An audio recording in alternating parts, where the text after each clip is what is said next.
ఈ నెల 20న సీఎం జగన్ ఒంగోలు పర్యటనకు వస్తున్నట్లుగా ఎమ్మెల్యే బాలినేని శ్రీనివాసరెడ్డి చెప్పారు.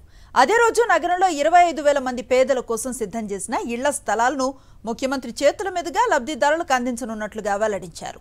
అర్బన్ లేఅవుట్ను పరిశీలించిన బాలినేని శ్రీనివాసరెడ్డి టీడీపీ నేతల తీరుపై మండిపడ్డారు.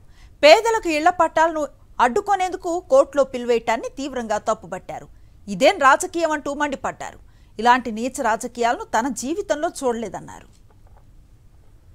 కేవలం ఈ పట్టాలు ఇవ్వకూడదు, మరి పట్టాలు ఇస్తే ఎమ్మెల్యేకి పేరు వస్తుంది అనే ఉద్దేశంతో మరి ఆయన వెనక ఎవరున్నారో మాకైతే తెలియదు. కానీ వాళ్ళు ప్రజల చేత చీదరించి పడతారని కూడా తెలియజేసుకుంటా ఉన్నాం.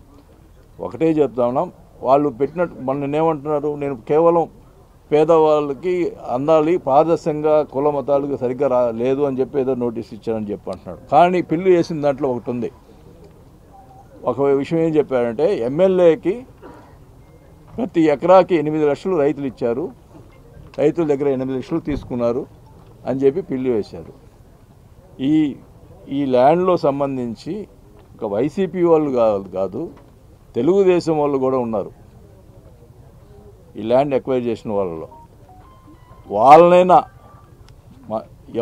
ఎవరైనా ఒక్క మనిషి వచ్చి ఎమ్మెల్యే గారు ₹1 తీసుకున్నాడని చెప్తే నేను రాజకీయాల నుంచి విరమిస్తా. ₹1 సిగ్గు లేదా మీకు ఆ రకంగా కోట్లు వేయటానికి? చెప్పమనండి ఇక్కడ ఉన్న రైతులు ఎవరినైనా. నేరుగా కలెక్టర్ గారి అకౌంట్ నుంచి వాళ్ళ అకౌంట్లో పడ్డాయి డబ్బులు. అంటే ప్రజల్ని మోసం చేస్తారా మీరు?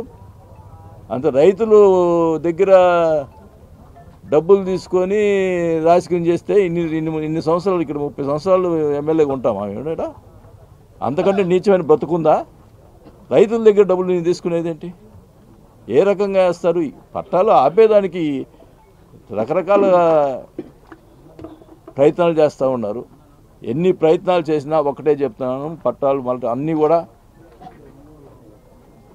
అందరికి కూడా చెప్పిన మాట ప్రకారం పట్టాలు ఇచ్చి తీర్తామని కూడా తెలియజేసుకుంటా ఉన్నాం. నేను ఒకవేళ మీకు అంత బాధగా ఉంటే నేను రాజకీయాల నుంచి పోటీ కూడా చేయకుండా, కానీ రైతులు మట్టుకి మరి పట్టాలు, పేద ప్రజల మటుకు పట్టాలు ఇచ్చే కార్యక్రమం మటుకు చేసి తీర్తామని చెప్పి కూడా నేను తెలియజేసుకుంటా ఉన్నాం. ఎవరిని కూడా నేను ఎక్కువ ఎవరు చేశారు అనేది ప్రజలకే తెలుసు, ఎవరు చేస్తున్నారు ఇది అనేది. ఖచ్చితంగా కూడా ప్రజలు వాళ్ళకి బుద్ధి చెప్తారని కూడా తెలియజేసుకుంటా ఉన్నాం. ఖచ్చితంగా మేము రేపు 20వ తేదీ ముఖ్యమంత్రి గారు వస్తున్నారు. మరి మేము ఎందుకు ఇంత తొందరగా చేయాల్సి వస్తుందంటే వాళ్ళు ఏమి చేస్తున్నారో అర్థం కావట్లా. పేద ప్రజలకు అన్యాయం చేసేదానికి ప్రయత్నం చేస్తున్నారు కాబట్టి మేము పట్టాలు ఇస్తున్నాం. 20వ తేదీ సీఎం గారి చేతుల మీదుగా స్టార్ట్ చేసుకొని తర్వాత పెద్ద డివిజన్లో కూడా పట్టాలు ఇచ్చే కార్యక్రమం చేపడతామని కూడా తెలియజేసుకుంటాం.